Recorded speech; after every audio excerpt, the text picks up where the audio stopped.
All the drama on the last weekend of football before Christmas. Are Chelsea now favourites for Jadon Sancho? All the transfer speculation, including news on a new Arsenal forward or two, and your Emoji Mondays. All that and more in today's Onefootball Daily News. I'm Paddy Higgs, filling in for Matt. Let's go. While we are no closer to finding out Pep Guardiola's future at the Etihad, City's 3-1 win over Leicester at least gave them something to smile about at Christmas and pulled them closer to the Fox's second spot. And of course, we all saw Chelsea, and I have some news about them in the transfer market coming up soon, completely outplay Tottenham 2-0 on Sunday. There were plenty of subplots to this one. Watching Lampard get one over his old mentor Mourinho was thrilling, while Spurs' implosion was agonising compelling viewing, at least until racism was directed from the crowd at Chelsea defender Antonio Rudiger. Both clubs and players and coaches of both sides have condemned the abuse, and it's devastating to see this rise its head again in the English game and football in general. Elsewhere, Arsenal and Everton played out a 0-0 draw in front of their new coaches, while Paul Pogba returned for Manchester United just in time for a horrible 2-0 loss to Watford, who hadn't won at home since April. It's December, of course, in the unlikely case you've forgotten that, so what this result does to renewed pressure on Ole Gunnar Solskjaer remains to be seen. Outside the Prem, Barca got an early Christmas present when Real Madrid were held by Bilbao, while we all know PSG have it in the bag in France. The big surprise is in Germany where, with the winter break now upon us, RB Leipzig lead by 2 points. But let's be honest, we've already got half an eye on transfers and the speculation is already coming thick and fast ahead of the January window. So who takes the headlines? It's again Chelsea with their pursuit of Jadon Sancho.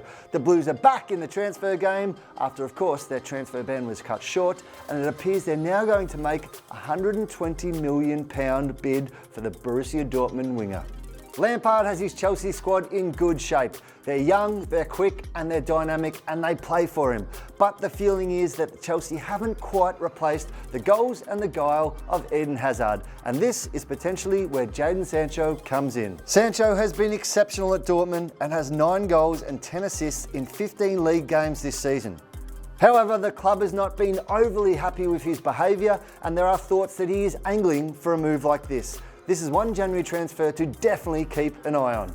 Meanwhile, Mikel Arteta is still, of course, yet to lead Arsenal in a competitive match, but that hasn't stopped the transfer speculation from popping up. It appears he has 2 men on his list to spice up his front line. One is Napoli's Dries Mertens, and the second one is Bayer Leverkusen's Kevin Volland. Both play better when around fellow attacking talent rather than being the sole target man. So it's clearly a reinforcement plan rather than a complete overhaul. Mertens is out of contract at the end of the season, so is definitely a cheaper option, but Volland is way younger and certainly a long-term solution. That's not it for Arsenal, who have also been linked with Leicester's Wilfred Ndidi, who could potentially stiffen up their midfield. The price, £40 million and Granit Xhaka. What a bargain. Finally, to reports on Leroy Sane's future, and it appears that Bayern Munich are willing to wait until summer to sign him from Manchester City, rather than move for him in January. Sane was on the cusp of a move back to Germany before his knee injury in August.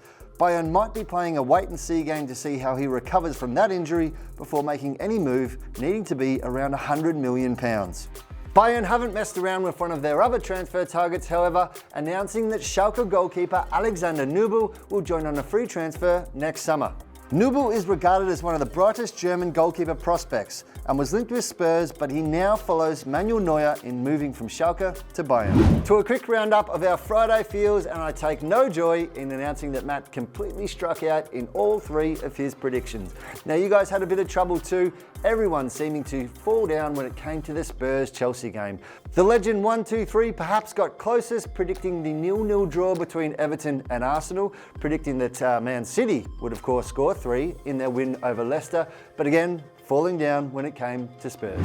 Now it's time for our Emoji Mondays, where of course we give all our verdicts on the weekend's action through emojis. First up, we have our best player, and apologies to names like De Bruyne, Lewandowski and Lukaku, because my man this weekend is of course Luis Suarez. There's no doubt that it's impossible to overshadow Lionel Messi even at the worst of times, but with 3 assists and 1 goal, Suarez managed to do just that, and that's why he gets our vote for the weekend. To the weekend's craziest moment, and for this we go to the Club World Cup and of course Liverpool's late victory. It was the running feud between the Reds and Rafinha. Now Liverpool, of course, edged out Flamengo in the final after a late Roberto Firmino goal. But the Reds' displeasure with the crafty former Bayern veteran was the subplot we all needed. Now we come to the best performance of the weekend, and there's no doubt in my mind I've got to go with Atalanta. They took on AC Milan, who are still trying to get back to the heights of former seasons. Still, it's clearly some way from that after Atalanta thumped them 5-0 on Sunday. It clearly demonstrates why Atalanta are in the round of 16 of the Champions League and AC Milan are 11th on the Serie A table. And that's it for another jam-packed Monday show. Thank you very much for joining us. Let us know all your comments below and we'll see you tomorrow.